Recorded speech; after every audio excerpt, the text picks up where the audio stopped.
All right, folks, come on up. Grab a seat. So in our series to learn more from the top producers, Charles and Na, if you don't know them, they're our top agents. Na has been with Keller Williams how long, Na? 17 years. 17 years. Okay, so she gets the Endurance Award. And Charles, she needed a buyer's agent, so she went out and found a husband. So they have an interesting story. This is like neither one of them are from here, and you can kind of tell from their accent that they're not like from Vermilion Parish. They're just not from the United States. And so these folks are immigrants, and they have made a great living just getting out there and making it happen, and they're part of the American dream. And so I asked them to come share what they do, and more importantly, why is the listing important? So you guys decide who wants to go first. Tell us what you want us to know. I can go first. Charles is not surprised by that. Yeah. Ladies first. First generation immigrant. So I think that why we get here, because we first generation of immigrant. So we know what tough life is. Because I know my children that born here, they don't know what you mean, tough life. Oh, I didn't go to trick or treat. Is that tough life? We experience what it's like to be suffer. Not enough food to eat, no electricity, no water, bad roads, poor government. That sounds like us. In a deeper level, right? It's like if you guys have hurricane and you don't have electricity for 2-3 hours, people will get a heart attack. We can have no electricity for 2-3 days. We still survive, right? So what I'm saying that's why we got here. And then if you want me to tell why listing is important, is Yes, that the please. question? Yeah, whatever you want. So when I got into real estate, I worked really hard, hustle. If anybody not scared of hard work, I am one of them. I work 3 jobs, 7 days a week. And then I started getting into real estate, and I'm like, wow, this is real money. Yet, I was go and work, hustle, show properties. My first year, I was Rookie of the Year. Out of the 3 jobs, full-time, 3 jobs. And then I started to realize, I did make money, but the headache and the trouble is so much in real estate. I'm not guaranteed if I will get the money. When I cut hair, that time I was cutting hair. When I say, hey, you come meet me, I'm going to stay with you for 30 minutes. I'll make $30. If I stay with you an hour, I make $125. No doubt. If I deliver my job like or not like, you pay me. Real estate, I can run with them for like 3 days, 3 months. And then one day say, oh, we just went to open house and we love it so much. We just bought it. I'm like, really? So I decided, you know what, there's something I have to do differently. So that's why I start working on become a better listing agent. It helped me a lot when I went to Bowl, and then start run my business like a business, and then start focus. So I think I was still in due career when Charles joined me. Didn't you? Yeah. Okay. Yeah. He was like, nah, you need to get rid of this salon. If not, I'm going to divorce you. This is a true story. Just kidding. Just kidding. No. He didn't say that. This is for He's real. not kidding. He said, you need to pick. Either you're going to let go of the salon or this relationship. I'm like, really? It's okay. So I let go of the salon. So I became laser focused in real estate. And it's amazing how when I start focusing real estate, I make 3 times more than what I used to do. So then when I start having Daniela, Tell everybody who she is. Daniela is my first daughter. She's Yeah. almost 8 years old now. So I was still running, show buyers, things like that. And She was pregnant like this, and she was running out of the workroom, and I'm like, where are you going? And she was talking real fast. I didn't understand anything she said, so I was just nodding my head. And I said to her, I said, when are you going to stop showing houses and only do listings? When this baby comes, who's going to control your schedule? And I think she was like, I don't know what you're saying either, and she ran out of the room. Thankfully, Charles got to her because he knows how to talk to her. I don't. But I think when you start thinking about that as a parent, like how much time can I be on call? Like I don't want to be at the beck and call of everyone who says, I want to go see a house today. Oh, we're not really buying, we just want to go see a house. And when Na got that, things changed. Yes. It's anything I do in life is a pattern. I do it out of necessity. It's like I either gonna choose to spend more time with my daughter or run the street. So I decide, you know what? I'm gonna laser focus and, I had a script partner, Ricky, for 7 years. Yes, Ricky is the part of my success. We talk every day at 7 a.m. and we script. He's the master of for sale by owner. And then we script like that for 7 years. And it helped me build my confidence when I call and even talk to my client about, hey, I can help you. Because what happened is the skill of the buyer and the skill of the listing is totally different skill. So I was good with buyer and I wasn't so good with listing. So with Ricky, script, and Bo, it had helped me to build my confidence, for me to willing to go after asking for business. Let's ask Charles, since you're going to go first. We want Charles to say a few words. Yes. Charles will tell you that his biggest attribute is Na, and his second is his accent. And so just we'll work through that. But tell us, what does listings mean to you? And as a couple in business, how do listings help y'all? Okay. To me, I think listing drives the market. And when we found that out, we learn how we can leverage our time in other things by hiring a coach, of course. We hired a coach to hold us accountable. We also went to Bo classes and learn how we can overcome some objections. And of course, like she said, we role play with Ricky. And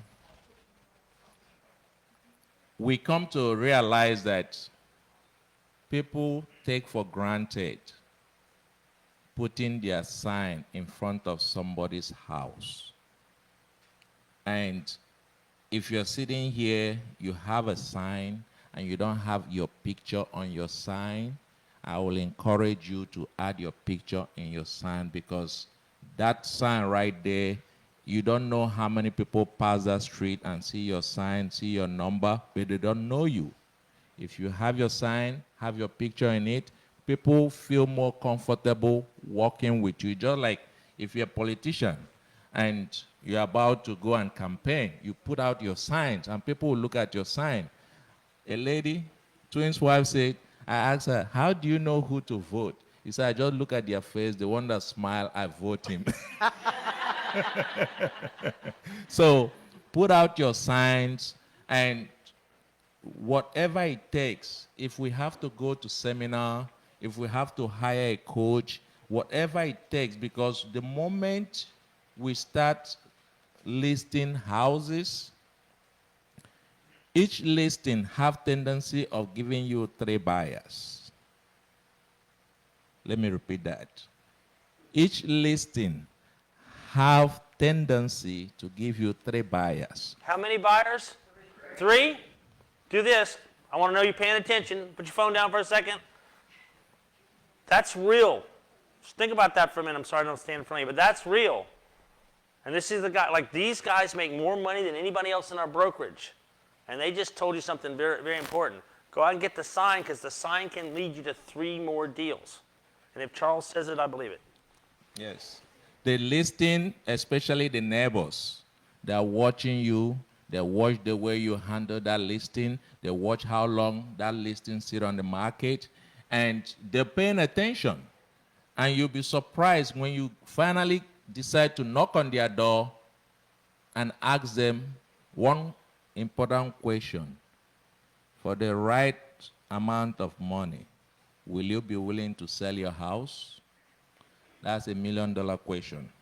You'll be surprised, people that don't want to sell their house, some of them will say, I'll think about it, but they have your number. They might not want to sell their house that moment, but when they're ready, they will surely call you.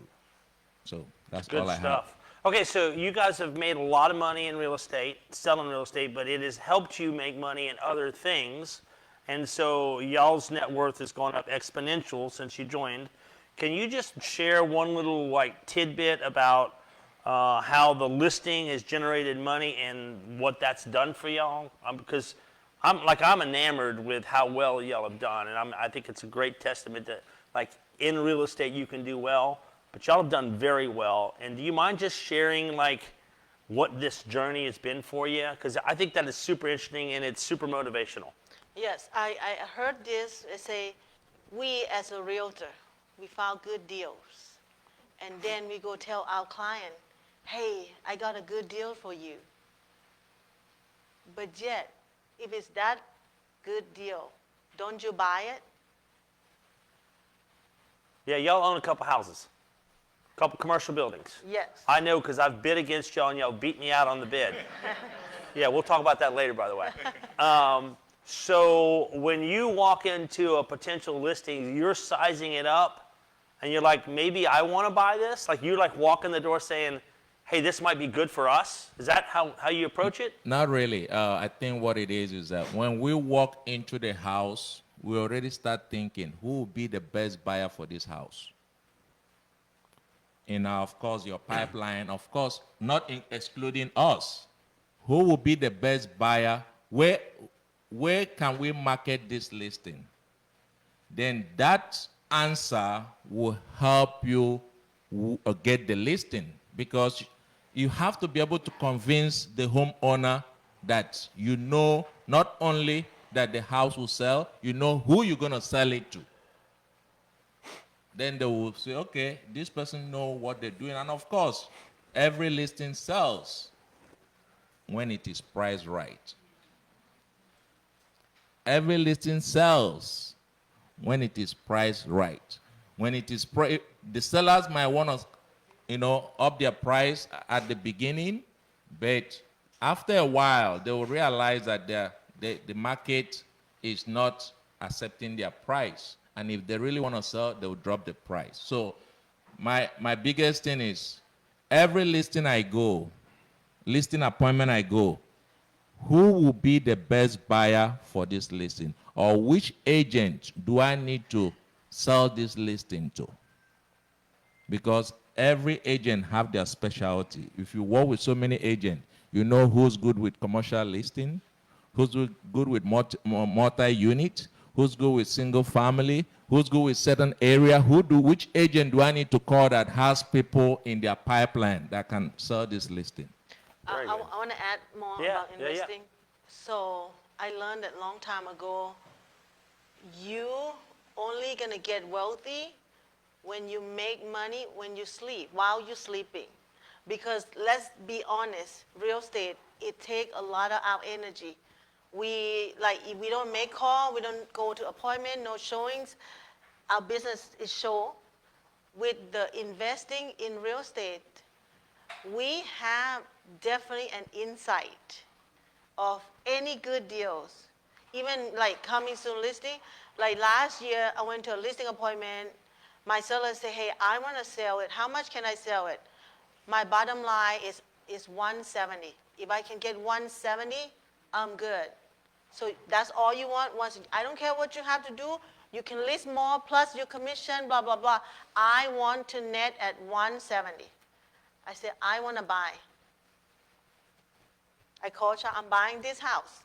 So, Wait, you see that? She didn't say, hey, Charles, do you think? Let's consult. It was a statement. And Charles, what'd you say at that point? I knew at that moment that I couldn't change her mind. Yeah, very good. Yeah. Okay, there She's you not go. asking me, she's I didn't telling ask me. for permission. I'm just giving the information. Yeah. So anyway, it appraised for 240. Wow. So my point is, we have to know our client, and we have to be in the position that when we see a good deal, if we can't buy it, we find the partners. There's so many other agents that would love to have $70,000 equity in that house. Yes. It's in Youngsville. The owner passed away. So my point is, Well, I don't think you called me. I don't understand. the good deal too good. I need to keep it to Yeah. myself. So my point is, like, when we see a good deal, we should invest, because that is the only way for us to get our rat race. It's good. And then real estate is probably the only investment that the most secure and solid.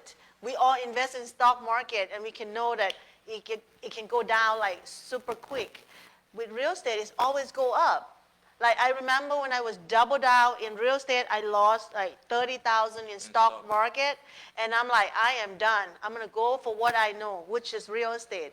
And it did not make me wrong. It did Yeah, not- no, y'all done well. Hey, real quick, we're going to run out of time here, but if you could just share with the room, I mean, you got a lot to say here, obviously. You could go on for hours. And by the way, if you called Na and said, hey, you got a minute, she will take time to talk with you, visit with you, help you. Is that fair? Yes. And I know Charles will do the same, so don't miss out on this opportunity. They actually love talking about real estate, wealth building, and all the stuff. But if you could just give us, like, hey, there's a little bit of headwind in the market. Is that fair? It's a little tough right now. Raise your hand if you believe that. Yeah, it's tough. But is it easy to overcome if you're disciplined? She talked about the discipline of doing something every day and doing it with somebody. And we all miss Ricky. But he did a lot for us. Yes. Is that fair? Yes. And the discipline, the accountability, and asking for help is all what she talked about. So give us a little, like, hey, motivate us, tell us, encourage us, tell us it's going to be okay. I don't know, Charles, smile at us, like what? You do it first, Sean. If there's one thing I will tell you today that will encourage you, is this. We are in the most interesting time of our life. And I don't see struggle, I see opportunity. Change the way you look at things, and the things you look at changes. I will tell you, if you've been watching news or being on social media, I would say kind of push that aside, because nothing that will give you joy that you're looking for from there. I would rather focus on find out what feeds your soul. For me, it's Christian music. Going to work out, meditation, spending time with my son, my daughter, giving them a hug. Once I hold them close to me, it takes away every negativity, every doubt, every fear. There is so much fear in the atmosphere. You don't want to add more. And how can you see opportunities? Look down and have a quiet moment. How do you start your day, first of all? How do you start your day? When you wake up, what do you first do?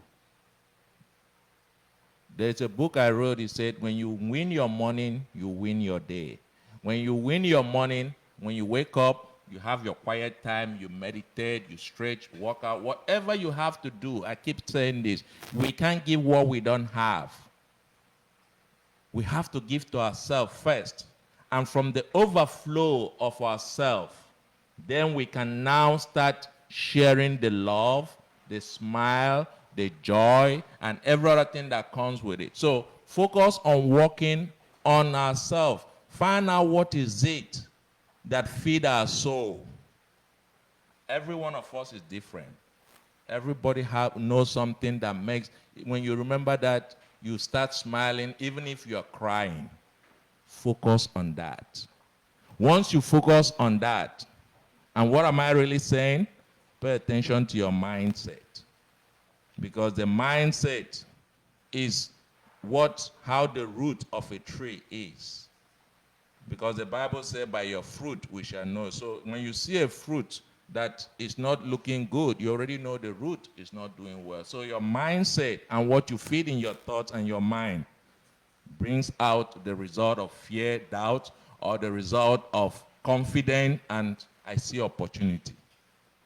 So that's what I would say to that. Yeah, wow. Okay, y'all give it up for him. Thank y'all. You guys are awesome. Thank you. We're so grateful to be in business with y'all.